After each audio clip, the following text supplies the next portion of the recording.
Hi guys, so welcome to today's creature feature. I'm going to be pulling out our Mexican West Coast rattlesnake, and we're going to be talking about rattlesnakes, where this little guy came from, and the background of what we do here. So you guys ready to see this? I am licensed by the state. I actually have the venomous permits on the facility. They're under my name. We are also licensed as a rehab facility. So what that means is I can actually go out on venomous snake calls in Florida and relocate or bring back to the facility if they need further care, which is pretty cool.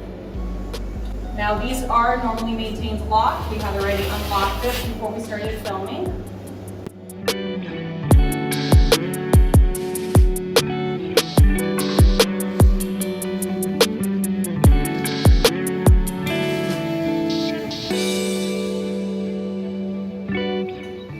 Rattling doesn't mean that he's going to strike at me. It just means that he's warning me.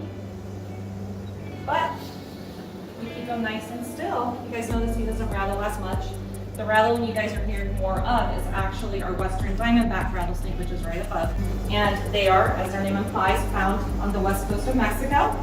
But they're pretty similar as far as size and pattern on their back. The coloring is obviously different. They're more of a yellow tone, ours are more black and white. All right, guys, I'm gonna bring him back. He's starting to explore a little bit.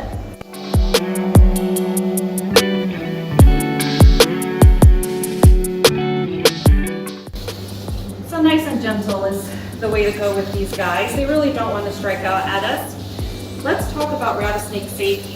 What do you do if you're out in the wild and you see a rattlesnake or any other venomous snake? Don't approach them. Take pictures from far away. Use the zoom on your camera. There's no reason for you to get close to them. Most snake bites happen from people trying to handle them in the wild without any proper training. We're not going to go over to the Gilas either. It's like, these are my homies. There we go. Now you'll notice that he keeps flicking his tongue out. And with a lot of people, we've often had that misconception of like, oh my God, that means he wants to bite me. He doesn't. He's just scenting the air around him. He's scenting the pheromones that are around him, and he's checking out what's there. Snakes don't have external ears, but they do have internal ears. And although they hear on a different frequency than we do, it is actually a myth that they cannot hear at all. He has a lot of different names. A lot of the volunteers name them. You know, everybody has a name for an animal here. He's been called Jalisco. He's also been called Noodle, which is what I like to call him because I've actually had him since he was a little noodle. He was actually born here. His mother was brought to us when she was pregnant, and he was one of 10 that were born here. They're pretty cool because they are a live birth. So I've actually had him since he was smaller than the pygmy rattlesnake, which is the smallest rattlesnake in North America.